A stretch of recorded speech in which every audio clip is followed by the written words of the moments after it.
விட்டு கொடுக்கலையே விட்டு கொடுக்கலையே சாத்தான் கையிலும் மனுஷன் கையிலும் விட்டு கொடுக்கலையே விட்டு கொடுக்கலையே விட்டு கொடுக்கலையே சாத்தான் கையிலும் மனுஷன் கையிலும் விட்டு கொடுக்கலையே கொஞ்சம் கூட நினைச்சு பார்க்கல என்ன தேடி வந்தீங்க இந்த மனுஷன் உதவல நீங்க வந்து நின்னீங்க கொஞ்சம் கூட நினைச்சு பார்க்கல என்ன தேடி வந்தீங்க எந்த மனுஷன் உதவல நீங்க வந்து நின்னீங்க விட்டு கொடுக்கலையே விட்டு கொடுக்கலையே சத்தம் கையிலும் மனுஷன் கையிலும் விட்டு கொடுக்கலையே விட்டு கொடுக்கலையே விட்டு கொடுக்கலையே சாத்தான் கையிலும் மனுஷன் கையிலும் விட்டு கொடுக்கலையே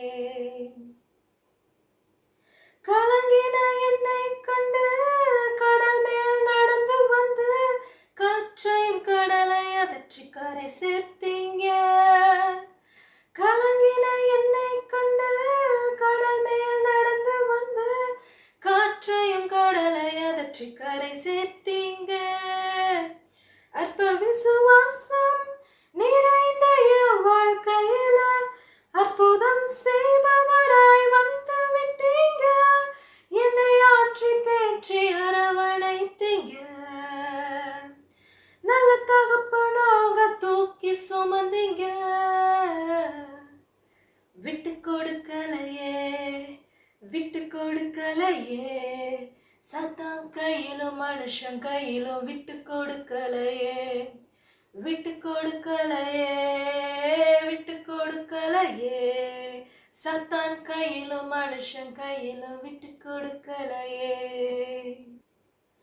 கல்லறைய மனிதர் முன்பு கரைப்பட்ட வாழ்வை கண்டு கல்லறைய விடாமல் என்ன காத்து கொண்டீங்க கல்லறைய மனிதர் முன்பு கரைப்பட்ட வாழ்வை கண்டு கல்லறைய விடாமல் என்னை காத்து கொண்டீங்க பாவம் நிறைந்த இருளான வாழ்க்கையில ஆக்கினை தீர்க்காமல் ஆதரித்தீங்க என்னை ஆற்றி தேற்றி அரவணைத்தீங்க நல்ல தகப்பனாக தூக்கி சுமந்தீங்க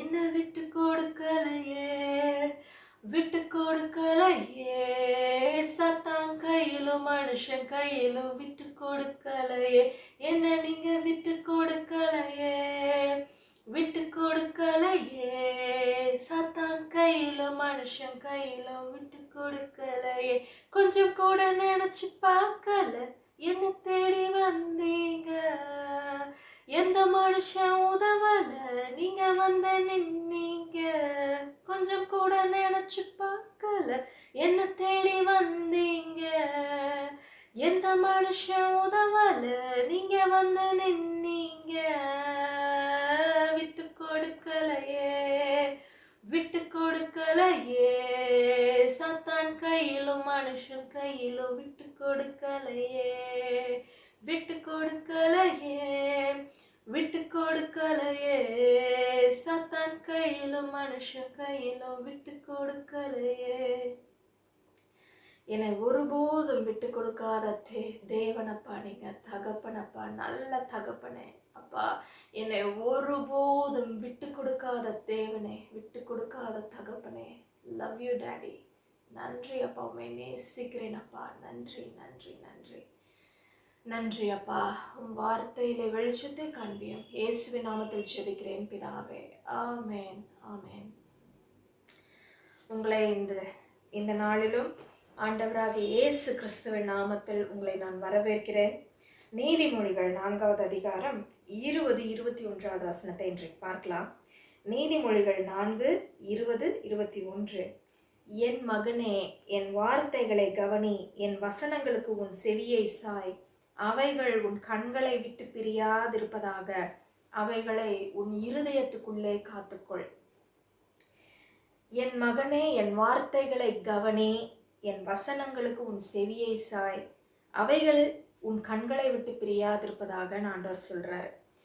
தேவனுடைய வசனத்துக்கு நம்முடைய கண்களை திருப்பி அவருடைய வார்த்தையை நாம் படித்து அவருடைய வார்த்தைக்கு நம் செவியை சாய்க்கும் பொழுது நமக்கு என்ன நடக்குதுன்னு பார்த்தீங்கன்னா, இந்த வசனமானது ஒரு விதையை போல, நல்ல விதையை போல இருக்கிறது.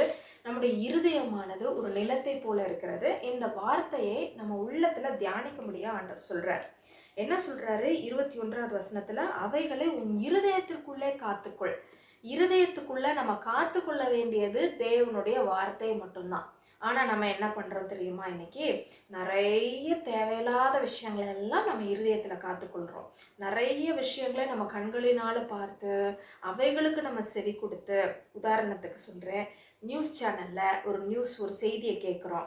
இன்னைக்கு இது நடக்க போகுது, அது நடக்க போகுது, இப்படியா சூழ்நிலை மாறுது, கிளைமேட் சேஞ்ச் ஆகுது, இந்த மாதிரியான வார்த்தைகளை கேட்கும்போது, செய்தியில வரும்போது நம்ம என்ன பண்றோம்? அதை நம்ம கேட்டு அதுக்கு நம்ம செவி கொடுக்குறோம். ஆனா ஆண்டவர் சொல்றாரு, நீ என் வார்த்தைகளை நீ கவனி, அவைகளுக்கு நீ செவி கொடுன்னு சொல்றாரு. அவைகளை உன் இருதயத்துக்குள்ளே காத்துக்கொள்னு சொல்றாரு. ஆண்டவரோட வார்த்தை என்ன சொல்லுது? பகலிலே வெயிலாகிலும் இரவிலே நிலவாகிலும் உன்னை சேதப்படுத்துவதில்லைன்னு சொல்லுது. அப்போ எதை நம்ம தியானிக்கிறோம் என்பதுல ரொம்ப மிகவும் முக்கியமா இருக்குது. நம்ம தியானிக்கிற விஷயம் நமக்கு ஜீவனை கொண்டு வருகிறது, இல்லாவிட்டால் அது மரணத்தை கொண்டு வருகிறதா இருக்கிறது. அதான் ஆண்டவர் சொல்றாரு, என் வார்த்தையில உனக்கு என்ன இருக்கு? ஜீவன் இருக்கு. என் மகனே, என் வார்த்தைகளை நீ கவனிக்கணும். நிறைய நேரத்தில் நம்ம கவனிக்கிறது இல்லை. கவனின்னு சொல்றாரு. அவைகளுக்கு செவி கொடு. நீ கவனிக்கிறது மட்டும் போதாது, செவி கொடு. செவி கொடுத்து அவைகள் உன் கண்களை விட்டு பிரியாதிருப்பதாக. அப்படின்னா இது எதை குறிக்குதுன்னு பார்த்தீங்கன்னா, நம்முடைய கற்பனையை குறிக்கிறது. நம்மளுடைய கற்பனை இன்னைக்கு எப்படி இருக்குது? கற்பனையை காத்துக்கொள்ள வேண்டியது மிகவும் அவசியம். ஏன்னா நம்ம என்ன கற்பனை செய்கிறோமோ அதை நம்ம கர்ப்பம் தரிக்கிறோமா. ஸ்பிரிச்சுவல் ரியாலிட்டியில என்ன பண்றோம்? நம்ம என்னத்தை கற்பனை செய்யறோமோ அதை கர்ப்பம் தரிக்கிறோம். உதாரணத்துக்கு ஒரு சண்டை போடுறோம், உடனே நம்ம என்ன பண்றோம்? கற்பனை பண்றோம், இப்படி பண்றாங்க, அப்படி பண்றாங்க. அதையே தியானித்து கொண்டே இருக்கிறோம். கற்பனை பண்ணிக்கொண்டே இருக்கும் பொழுது அது நம்முடைய சரீரத்தை மிகவும் பாதிக்கக்கூடியதா இருக்குது. அதே மாதிரி ஆண்டவருடைய வார்த்தை அதுவே நம்மளை இப்படி பாதிக்குதுன்னும் போது ஆண்டவருடைய வார்த்தை எப்படி நம்மளை பாதிக்கக்கூடும்? நம்ம எதிர்மறையான காரியங்களையே நம்ம தியானிக்கும் பொழுது அதையே என்ன சண்டை போட்டோம், என்ன பேசணும், எரிச்சல்கள், பொறாமைகள், இவைகளையே நம்ம தியானித்து கொண்டிருக்கும் பொழுது அது என்ன பண்ணுது? ஒரு வகையில் நம்முடைய சரீரத்தை அது நிச்சயமாகவே அது என்ன பண்ணுது? பாதிக்குதான். ஆனா அதே மாதிரி தான் ஆண்டவரும் சொல்றாரு, என் வார்த்தை நீ கவனி, என் வார்த்தை உன் கண்களை விட்டு பிரியாதிருப்பதாக. அது என்ன பண்ண? உன் இருதயத்துக்குள்ளே காத்துக்கொள். ஏன் சொல்றாருன்னா, அவைகளை கண்டுபிடிக்கிறவர்களுக்கு அவைகள் ஜீவனும் அவர்கள் உடலுக்கெல்லாம் ஆரோக்கியமாய் இருக்கிறதுன்னு சொல்றார். எவைகளை? அவருடைய வார்த்தைகளை கண்டுபிடிக்கிறவர்களுக்கு. கண்டுபிடிக்கணும். கண்டுபிடிக்காம இருந்தா ஒன்றும் நடக்காது. கண்டுபிடிச்சாதான் என்ன நடக்குதான்? அவைகள் ஜீவனும் நம் உடலுக்கெல்லாம் ஆரோக்கியமாய் இருக்கிறதா. எனக்கு ஒரு சம்பவம் ஞாபகம் வருது. நான் காலேஜில் படிச்சுட்டு இருக்கும்போது எக்ஸாம் டைமில் ஸ்டடி டைம் நாங்கள் பண்ணிகிட்டு இருந்தோம். அப்போ எனக்கு ஒரு டவுட்டுன்னு சொல்லிட்டு பக்கத்தில் இருக்கிற ரூமுக்கு நான் போனேன். என்னோடய ஃப்ரெண்டுக்கிட்ட டவுட் கேட்குறதுக்காக நான் போனேன். அப்போ ஒவ்வொரு ரூமில் 4 பேர் ஷேரிங். அப்போ அந்த ரூமுக்கு போகும்போது இன்னொரு பொண்ணு வந்து அந்த நான் டவுட் கேட்க போன பொண்ணுக்கிட்ட பேசிகிட்டு இருக்காங்க. இந்த மாதிரி எனக்கு ரொம்ப ஃபீவரிஷாக இருக்குது, தலைவலியாக இருக்குது, எனக்கு தூக்கமே வரமாட்டேங்குது, எக்ஸாம் வேறு இருக்குது, படிக்கவே முடியல, தூக்கம் சுத்தமாக வர மாட்டேங்குது, எனக்கு தூக்க மாத்திரை கொஞ்சம் தரியான்னு கேட்டாப்புல. இந்த பொண்ணு வந்து அவங்க அம்மா வந்து மெடிக்கல் ஃபீல்டில் இருக்கிறனால அவள்கிட்ட நிறைய டேப்லெட்ஸ் எல்லாம் அவங்க வச்சுருப்பாங்க. எப்போயுமே ஃபஸ்ட் எய்ட் கிட்ட மெடிசின்ஸ் எல்லாம் எப்போயுமே கையில் வச்சுருப்பாங்க. உடனே அந்த பொண்ணு கேட்குறா, எனக்கு வந்து தூக்கமே வரமாட்டேங்குது, எனக்கு வந்து மாத்திரை கொடு, தூக்க மாத்திரை கொடு அப்படின்னு கேட்குறா. உடனே இவன் என்ன பண்ணா, சரி ஓகே தரேன் அப்படின்னு ரொம்ப நேரம் சொல்லி பார்த்தா. நீ போய் கொஞ்சம் நேரம் வாக் பண்ணிட்டு வா, தூங்கு எல்லாம் சொன்னாலும், நான் என்னென்னமோ பண்ணி பார்த்துட்டேன்டி, எனக்கு ஒன்றுமே நடக்க மாட்டேங்குது, எனக்கு மாத்திரை மட்டும் குடுடி, நான் தூங்கிடுறேன்னா. உடனே இவ்வளோ டேபிளை ஓப்பன் பண்ணாப்புல எடுத்தா ஒரு மாத்திரை எடுத்தாங்க, அவங்களுக்கு கொடுத்தாங்க. அவங்களும் சாப்பிட்டுட்டு படுத்துட்டாங்க. அவ்வளோதான். அடுத்த நாள் காலையில் நான் போகிறேன். அவங்க தூங்கிட்டு அப்போ தான் எந்திரிச்சாங்க. அப்பா நல்லா தூங்கிட்டேன் இன்னைக்கு, நீ கொடுத்த மாத்திரை பயங்கரமாக வேலை செஞ்சிச்சு, நல்லா இன்னைக்கு ஃப்ரெஷ்ஷாக இருக்கேன் என்னாப்புல. என்னன்னு பார்த்தா அப்போ சிரிச்சாப்புல. அவள்கிட்ட சொல்லலை, சிரிச்சுட்டு என்கிட்ட சொன்னாப்புல, அவளுக்கு நான் நைட்டு கொடுத்தது விட்டமின் மாத்திரை, தூக்க மாத்திரை இல்லை அப்படின்னு சொல்லிட்டு. இப்போ பார்த்தீங்கன்னா அவங்க என்ன நினச்சி சாப்பிட்டாங்க, தூக்க மாத்திரை நினச்சி சாப்பிட்டாங்க. ஆனால் அவங்க சாப்பிட்டது என்ன மாத்திரை? ஒரு விட்டமின் மாத்திரை. ஒரு விட்டமின் மாத்திரைக்கு இவ்வளோ பவரா? விட்டமின் மாத்திரை சாப்பிட்டு அவங்க தூங்கிட்டாங்க. ஆனால் என்ன, எதனால் அவங்களுக்கு அவ்வளோ நல்லா தூக்கம் வந்துச்சு? ஒரு வாரமாக அவள் தூங்க முடியாமல் ஸ்ட்ரகிள் ஆனால் விட்டமின் மாத்திரையை தூக்க மாத்திரைன்னு நினச்சி சாப்பிட்டதுனால அவளுக்கு அவ்வளோ நல்லா தூக்கம் வந்துச்சு அன்னைக்கு நைட்டு. அவளோட ப்ராப்ளம் எல்லாம் சால்வ் ஆயிடுச்சு. இதில் என்ன நடந்துச்சு நீங்களே சொல்லுங்க. அவள் கற்பனை, அவளுடைய எண்ணத்திலே அவள் ஒன்றை நம்பினாள். என்ன நம்பினா? நான் சாப்பிட்றது தூக்க மாத்திரை, நான் நல்லா தூங்க போகிறேன்னு நம்பினா. ஆனால் அவள் சாப்பிட்டது என்ன மாத்திரை? விட்டமின் மாத்திரை. விட்டமின் மாத்திரை இங்கே என்ன பண்ணுச்சு? தூக்க மாத்திரை மாதிரி வேலை செஞ்சிச்சு. எதனால? அவளுடைய எண்ணங்கள். நம்மளுடைய எண்ணங்கள் மிகவும் வல்லமை உள்ள ஒரு சக்தியா இருக்குது. நம்முடைய எண்ணங்கள், நம்ம என்ன தியானிக்கிறோம் என்பது மிக மிக மிக முக்கியமான ஒரு விஷயமாக இருக்குது.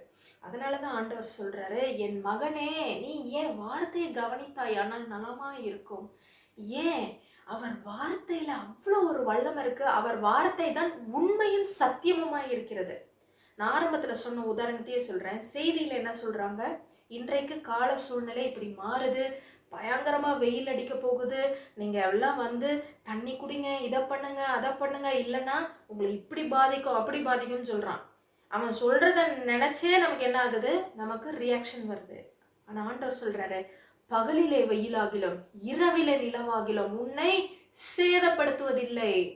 அந்த வார்த்தையை நீ தியானித்தாயானால், நீ கவனித்தாயானால், அவைகள் உன் உடலுக்கெல்லாம் ஆரோக்கியமாய் இருக்கிறது. அவைகளை கண்டுபிடிக்கிறவர்களுக்கு அவைகள் ஜீவனாய் இருக்கிறது. ஹல்லேலூயா. கர்த்தர் நம்மை விலகாதவர். நம்ம ஜெபிப்போம். நன்றி பிதாவே. அப்பா, இன்றைக்கு இந்த வார்த்தை கேட்கிறவர்களுடைய உள்ளத்திலே ஒரு விடுதலை உண்டாகட்டும், ஒரு வெளிச்சம் உண்டாகட்டும் தகப்பனே. அப்பா, உம்முடைய வார்த்தைக்கு கவனம் செலுத்தும் வகையில அவர்களுடைய இருதயத்திலே கிரியை செய்வீராக. ஒரு வெளிச்சம் உண்டாகட்டும். உன் வார்த்தையை கவனித்தால் ஆண்டவரே, அது அவர்களுக்கு ஜீவனாய் இருக்குமே, அதை அவர்கள் உணர்ந்து கொள்வார்களாக. உன் வார்த்தைக்கு முக்கியத்துவம் கொடுக்கும் பிள்ளைகளாக மாறுவார்களாக. உம்முடைய வார்த்தையை எடுத்து அதை பார்த்து அதை தியானிப்பார்களாக. அவர்களுடைய கண்ணோட்டம் மாறுவதாக. என் தகப்பனே, எல்லா விதமான மாயையிலிருந்தும் ஒரு விடுதலை உண்டாவதாக. அப்பா, டாக்டர்ஸோட ரிப்போர்ட்டையே பார்த்து கொண்டிருக்கிறவர்களுக்கு அப்பா இன்றைக்கு ஒரு விடுதலை உண்டாவதாக. அப்பா, வார்த்தைக்கு நேராக தன் கண்களை திருப்புவார்களாக. அப்பா, உம்முடைய வார்த்தையே சத்தியம், உம்முடைய வார்த்தையே நிஜம். அப்பா, உம்முடைய வார்த்தையே நிஜமாய் இருக்கிறது. அந்த நிஜத்தை அனுபவிக்கிறவர்களாக மாறுவார்களாக தகப்பனே. பகலிலே வெயிலாகிலும் இரவிலே நிலவாகிலும் அவர்களை சேதப்படுத்துவதில்லை.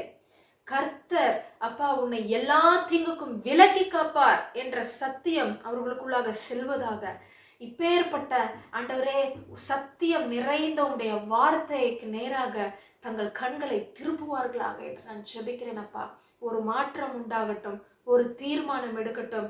அப்பா, இன்றிலிருந்து உன் வார்த்தையை தான் நான் பார்ப்பேன். என் கண்களை விட்டு நான் பிரியாமல் ஆண்டவரே அதையே நான் தியானிப்பேன்.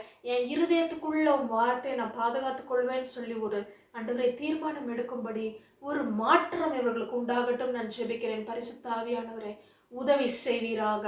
உம்முடைய வல்லமை அங்கே கிரியை செய்வதாக. அபிஷேகத்தினால் நிரப்புவீராக. உம் வார்த்தையை பார்க்கும்படிக்கான கிருபையை அவர்களுக்கு தருவீராக நான் ஜெபிக்கிறேன். நன்றி பிதாவே, நன்றி. யாரெல்லாம் கர்த்தாவே சரீரத்திலே பலவீனத்தினால் ஆண்டவரை கஷ்டப்பட்டு கொண்டிருக்கிறார்களோ அவர்களுடைய சரீரத்திலே இருக்கிற எல்லா பலவீனங்களும் அகன்று போகட்டும் இந்த வேளையிலே. இயேசுவின் நாமத்தினாலே ஜெபிக்கிறேன். பலவீனத்தோடு இந்த ஆண்டவரை உட்கார்ந்து இதை கேட்டுக்கொண்டிருக்கிறவர்களே, உங்களுடைய சரீரத்திலே பலன் கிரியை செய்வதாக. பலவீனம் அகன்று போகட்டும் இயேசுவின் நாமத்திலே. ஒரு பெரிய விடுதலை உண்டாகட்டும். நன்றி தகப்பனே, நன்றி நன்றி நன்றி அப்பா. நன்றி தகப்பனே. அப்பா, வார்த்தைக்கு நேராக எங்கள் கண்களை திருப்புகிறோம், எங்கள் இருதயத்தை திருப்புகிறோம். எங்கள் இருதயத்தில் உடைய வார்த்தை காத்து கொள்ளுகிறோம். இயேசுவின் நாமத்தில் ஜெபிக்கிறோம் பிதாவே, ஆமென். நிஜமான சத்தியமான இந்த வார்த்தையை எடுத்து படிங்க, அதை தியானிங்க. உங்க சரீரத்துல பெரிய விடுதலை நீங்க பார்ப்பீங்க. God bless you. Amen.